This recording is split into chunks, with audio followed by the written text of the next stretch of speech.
Minin natin sa ating buhay, masyado natin binibigyan ng pansin ang panlabas na anyo. Gusto natin ng magandang bahay, magarang sasakyan. Gusto natin magmukhang maganda, gwapo at maporma.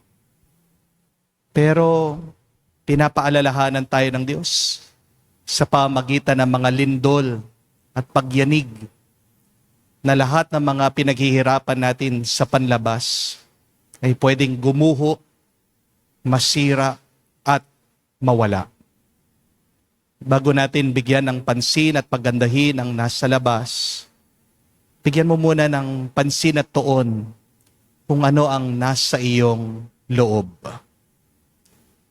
Dahil hindi masisira ng lindol ang isang malinis na puso. Ang mabuti at maayos na loob ay nakikita ng Diyos at pinagpapala niya. Kaya naman sa banal na misang ito, bumalik tayo sa Diyos.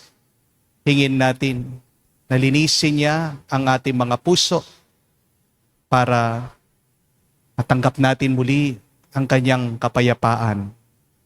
Sa mga napakaraming beses na hindi ang Diyos ang ating inasam, kundi ang pera, kayamanan, ari-arian, kapangyarihan, kasikatan. Mga kapatid, magpakumbaba tayo muli. Humingi tayo ng awa sa Diyos para makita tayo minsan pa maging karapat dapat makatanggap sa mga banal na misteryo.